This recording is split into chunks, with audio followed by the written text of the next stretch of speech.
they can go for showers and resources. So what's happening now every day is that the toilet, like the street is being used like a toilet. They've urinated on my property and my gate so much that like the gate and all of the garage doors have to be replaced. They've attacked, one of my female tenants who's renting out a room. She was sexually assaulted and also ordered Tesco, and the Tesco delivery driver who was dropping off the groceries was also attacked, and the van was mobbed, and so she's not able to receive groceries. And now all of the tenants, there's 27 people who live in the units, literally, 25 meters away from the entrance to the IPO. And there's 220 right now individuals that are living there, all men, various ages. They sell drugs, they have gangs, they have, fighting. They had a scabies outbreak about 2 months ago that hospitalized 6 people. The Garda have, said that they absolutely have the right to, air quotes, protest. Although when individuals were going out in front of Roderick O'Gorman's house for 3.5 hours, he said this is, absolutely unconstitutional and not fair. But yet these are protesting outside your house. A year and 3 months, 15 months of protest, air quotes. And the nonprofits come in and they try to help. You have also, right-wing anti-immigrant racist nutbags coming in and making videos antagonizing the situation on a regular basis, which is also unsafe from the opposite side. I mean, it's really unconscionable. The worst part about it is that we have written 6 emails to Roderick O'Gorman, every single TD and D2, D4, and also reached out to the Garda, every single nonprofit that's dealing with the situation. And now all of the owners and the businesses in the area are trying to pull together enough funding to launch a class action lawsuit against Dublin City Council and the government. And the fact that you're telling me that, amongst these people who are living in the tents, there's gangs, they're urinating in public, they're destroying the area, they're attacking people, they're fighting, it's public order problem. Are the Garda Síochána dealing with those problems individually as they're happening? Are people being arrested? No. I mean, the Garda, in private conversations I've had with individual Gardaí, they've related to me that they've been instructed to not antagonize the situation. And so therefore, unless it's something that's grossly, they'll have a chat with people and they'll shoo people away if they come to, agitate. For example, protesters that look like they might be getting violent, or individuals, if they're being assaulted or catcalled or whatever, they'll intervene to the extent that they'll give them a stern talking to, in essence. But they're, an off-the-record conversation I've had with several of them is that their hands are absolutely tied. They've been instructed at the highest levels to not intervene, and this is so you're telling me when the individuals who are living in the tents are involved in a public order incident, and you've spoken about many of those public order incidents, the guards are being told, leave it alone. Just let's not, unless they do something very serious, just leave it be. Yeah. We've never seen anybody arrested or taken away. That's incredible. And just getting back to your friend, by the way, who was sexually assaulted, what happened to her?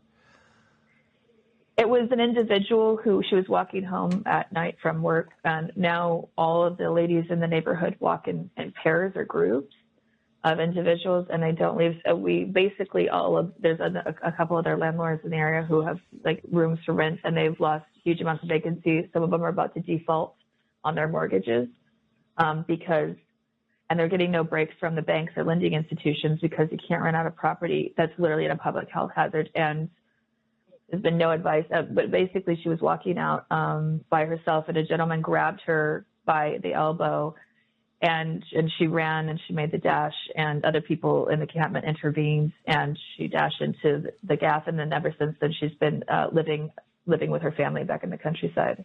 Did she make a complaint to the guards that she had been assaulted? Yeah, we did. We made a complaint. There's the amount of complaints, the amount of emails. It's hundreds of pages. And was anything done? Was anybody charged? No. No. They came down. That sounds like a purge, by the way. It does sound like the purge, doesn't it? It's macabre, honestly. I'm an immigrant of Ireland. I just naturalized myself. I'm now an Irish citizen, and I come from Irish heritage in the United States. And as an immigrant of Ireland, I've always been really proud of this country, but it's appalling. And it's honestly the politicians whom I blame. They're the level of apathy on their part for example, like we can spin up a whole electric picnic in 2 days. And, I come from military heritage. You have the military barracks and Rathmines just sitting there. Yeah. Just sitting there fully, able. They have, all of the Rings into Docklands corporate offices that are at maximum 20% occupancy. And I know they're not fit for purpose residences. They don't have, showers and those sorts of facilities necessarily. Yeah. But anything in this housing crisis, yeah. anything would be better than this. It's just, I've never seen anything like it. And I used to work with homeless children in Skid Row in Los Angeles, where I'm from, where they have 350,000 homeless people. And this is as bad as I've ever seen. I mean, it's a public health crisis. It's a moral crisis. It's a socioeconomic crisis. It's terrible for the refugees who are getting harassed where they really are fleeing from a state. It's terrible for the individuals where they're just drug dealers that come in through Northern Ireland because Rishi Sunak doesn't want them back. It's really a deplorable. Have you spoke to the refugees who are living in the tents there? Have you ever spoken? Yeah. And where were they primarily coming from? Or do you know where they're coming from? Have they told you, or do you think they're telling you the truth? So there's a large percentage of like North Africans in the community. It ebbs and flows. Right now, there's a new surge of Palestinians, unsurprisingly. Of the 200, there's probably 20 or so that are of Palestinian descent. There's others that are of, Pakistani and other descent, and then a few Ukrainians as well. It's kind of a mixed bag, and it ebbs and flows because it's never. What'll happen is they'll have a movement where the charities will come in and move them into shorter term, longer term or stable solutions. And then the new wave will come in behind them. So it's a constantly changing, evolving door. I can understand the loss of revenue for people renting out rooms or renting out apartments there, because who's going to want to rent an apartment beside that? Nobody. And this is a question I put to politicians recently. I mean, we were talking about the division in society and what's happening in Ireland currently at the moment, when you see refugees being moved into small towns or whatever it is in protests, right? And I said, I want politicians to be honest. If somebody said to you, I'm opening a centre next door with 500 refugees in it, would you like it? And, any politician who says I wouldn't mind is lying. They just happen, they're just be lying to you, because like you said, you've got now women walking in pairs because they fear for their own safety. Your friend is assaulted. They're urinating. There's outbreaks of disease because of the situation they're living in. I mean, I can't understand how this, and the Garda Síochána have been told to ignore it, essentially.